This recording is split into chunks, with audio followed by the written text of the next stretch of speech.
Bonjour à toutes et à toutes, nous sommes ici à Liernu, dans la cour intérieure du restaurant L'Air du Temps. Nous allons avoir la chance de rencontrer aujourd'hui et de pouvoir discuter avec San, le chef étoilé de ce magnifique restaurant.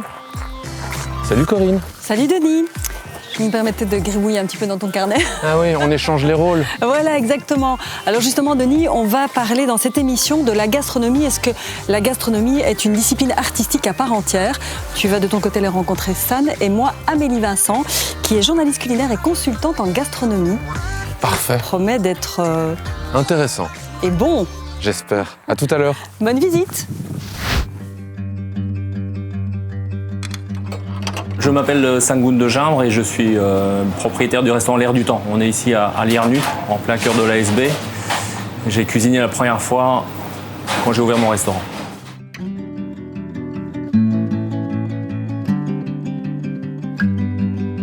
Mon parcours en somme est assez, assez simple à comprendre, mais peut-être semé de quelques spécificités. Donc je pars dans une étude de latin sciences pour être pharmacien. De pharmacien, je passe à boucher, et de boucher à serveur, sommelier, puis restaurateur. C'est vrai que c'est peut-être un peu à l'envers, mais en tout cas, aujourd'hui, ça qualifie bien toute la curiosité et aujourd'hui la caractéristique de notre restaurant, de mon style de cuisine. C'est être curieux et savoir d'où viennent les choses et aussi comprendre chaque mécanisme. En tout cas, tout ça, c'est vraiment quelque chose qui est très clair aujourd'hui dans ma cuisine. Si je devais définir mon métier, c'est plus un métier de don de soi. Et en même temps, le don de soi te remplit toi-même. Toutes les actions qu'on fait au quotidien me remplissent d'une joie très personnelle. Et le fait qu'on puisse le communiquer avec d'autres personnes, c'est quelque chose qui est très jouissif, quelque part. Et en même temps, je veux faire des parallèles. C'est vrai que chaque geste que l'on pose est quand même libre d'interprétation par celui qui le consomme. Et c'est ça qui est intéressant, je trouve. La Corée est venue de manière... c'est vraiment peu naturel, malgré les apparences. Je voulais être très honnête par rapport à ma part de Coréen qui sommeillait en moi. Et c'est clair, ma cuisine, il y a 15 ans, je ne connaissais pas du tout la Corée, donc elle était très peu teintée. Et au fur et à mesure, avec beaucoup d'honnêteté, au fur et à mesure que je retourne en Corée, elle se teinte de plus en plus aujourd'hui.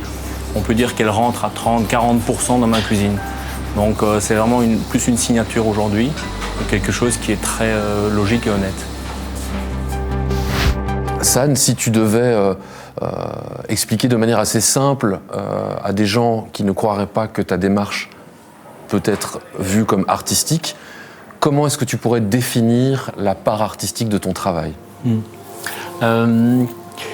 D'abord, mon métier, c'est d'abord un métier d'artisan, où je vais plutôt faire un groupement de talents, que ce soit mes gars dans la cuisine ou bien mes producteurs.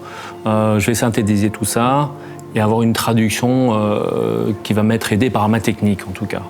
Technique, produit. Et la part finalement artistique, c'est la partie émotionnelle, la manière dont je vais transformer les choses pour en faire une lecture très spécifique, quoi.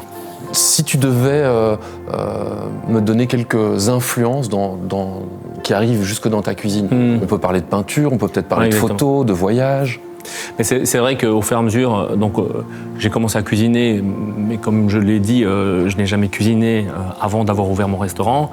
Donc il y avait vraiment tout mon background de sommelier qui m'a aidé à construire ma cuisine. Et au fur et à mesure, je me suis intéressé à la physico-chimie parce que je voulais être créateur, je devais savoir comment fonctionnent les choses pour pouvoir créer. Et au fur et à mesure, j'ai créé mon propre style. Mais le style a été influencé aussi par énormément d'artistes, que ce soit Soulage, que ce soit Jackson Pollock, que ce soit Leschinski ou bien Kandinsky. Enfin, tout ça m'a aidé énormément à structurer. En fait. Et j'ai eu des périodes, comme les artistes ont des périodes bleues ou des périodes rouges, etc. Je suis passé du pointillisme au dripping. Donc il y a énormément d'influences réellement artistiques, mais aussi énormément d'influences humaines qui m'ont permis d'être un artiste quelque part. Quand on voit tes assiettes, on sent clairement qu'il y a un énorme travail sur la couleur, on en parlait tout à l'heure. Il y a un énorme travail évidemment sur le goût, sur les odeurs, qui ne passeront pas à l'écran, mais quand on est ici et qu'on découvre tes plats, on peut vraiment le découvrir. L'aspect visuel, pour toi, est-ce qu'il peut parfois prendre le dessus sur la qualité d'un produit ou sur la qualité d'une composition, ou tu essaies vraiment d'avoir un équilibre dans toutes les assiettes que tu crées? C'est l'équilibre, pour moi, c'est une part de déséquilibre. Dans le sens où si je veux créer un plat sur lequel je ne suis pas nécessairement sûr des goûts, je vais abonder de couleurs. Voilà, ici, de la manière très spontanée, j'ai fait un truc coloré parce que je sais que la couleur va apporter une certaine satiété. La satiété visuelle apporte une satiété physique aussi. Donc c'est des éléments de neurophysiologie de goût. Mais si je suis certain de mes goûts, je vais être hyper simple, parfois très monochrome, sans en révéler visuellement, mais que la surprise soit en bouche. Voilà, c'est toujours des équilibres déséquilibrés. Et je trouve ça intéressant, en fait, de ne pas se dire « ça doit être nécessairement équilibré en goût et en couleur ». J'aime bien que ça parte aussi dans des imprévus. Si tu devais nous révéler un souvenir gustatif, lié par exemple à l'enfance ou pas, peut-être quelque chose qui t'a vraiment marqué et que tu n'oublieras jamais? C'est pas toujours évident comme genre de question, mais il faut le temps d'y réfléchir. Et d'y avoir réfléchi, ça me rappelle quand j'étais gamin, quand j'avais 4-5 ans, j'allais chercher des herbes dans les prés. Je vivais à la ferme, je faisais chauffer des cailloux au soleil, je mettais ça dans de l'eau et je me faisais une petite décoction d'herbes. Et aujourd'hui, en allant dans les sauvages, je me suis dit ça, c'est un goût que je connais. Donc ça m'a rebasculé en arrière. Donc ça, c'est un goût d'enfance. Voilà, petite tradition dans l'émission, portrait que je t'offre bien volontiers. Ah ben, magnifique. Et j'en profite pour te remercier pour ton accueil. Merci à toi. Beaucoup. Ça me ressemble? C'est pas à moi de le dire. Ouais. Ben, merci.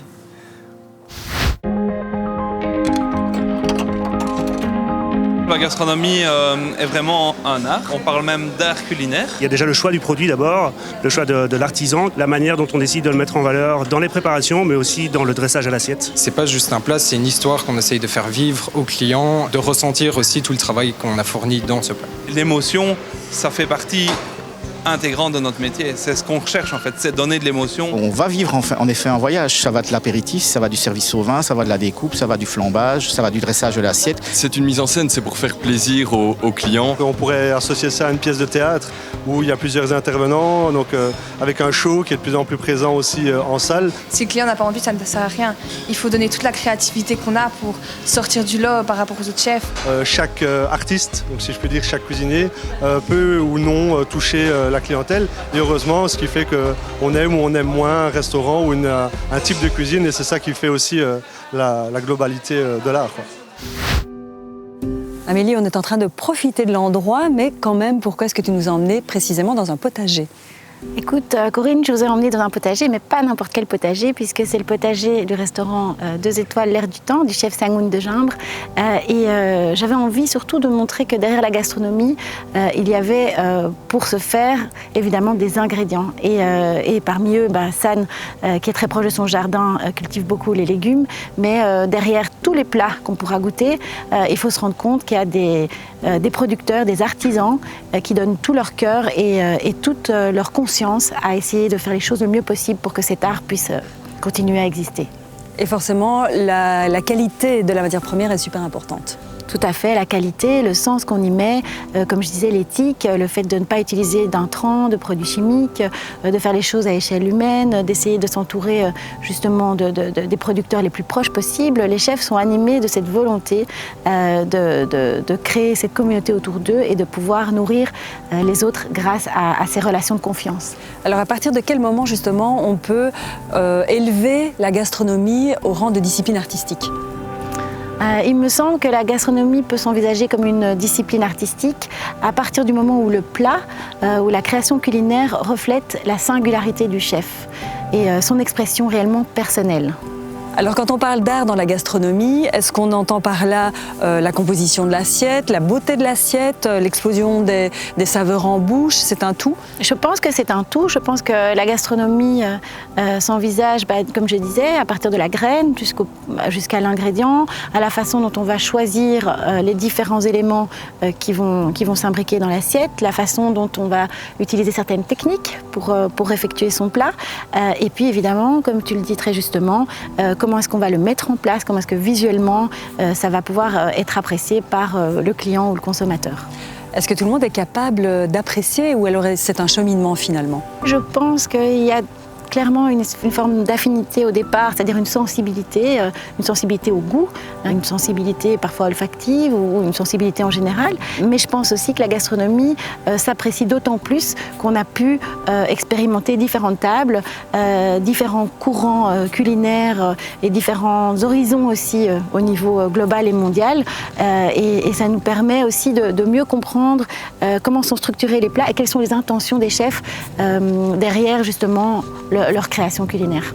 Donc finalement, c'est un cheminement. Tu as parlé de courant mondial. Je rebondis là-dessus parce que je sais que c'est quelque chose d'important pour toi.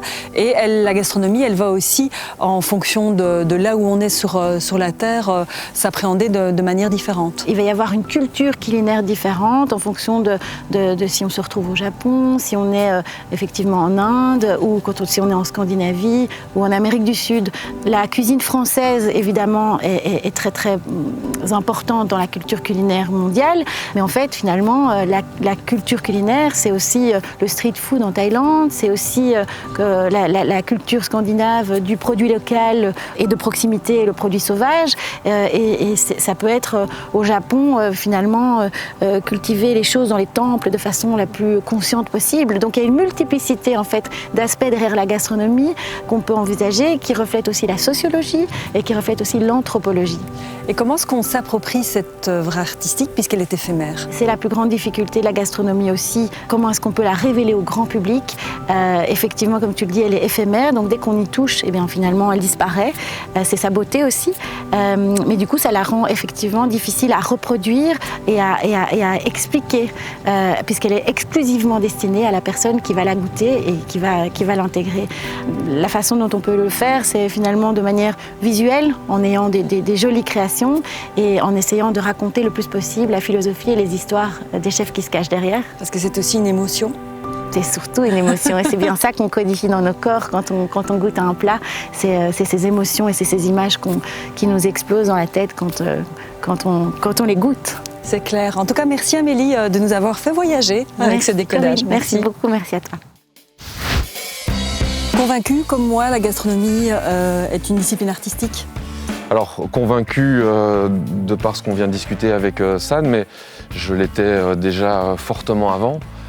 Je pense que justement, ce qu'on a pu échanger avec San, avec ce que son équipe a fait autour de nous, et puis ce que tu auras pu discuter avec Amélie, ne font que confirmer l'idée que j'ai que voilà, c'est aussi une forme artistique, rarement présentée en tant que telle, mais je pense que c'est bien de pouvoir le montrer à nos téléspectateurs et puis à ceux qui n'ont peut-être pas l'habitude justement d'aller dans ce genre d'établissement, de restaurant. C'était super intéressant en tout cas de poser la question.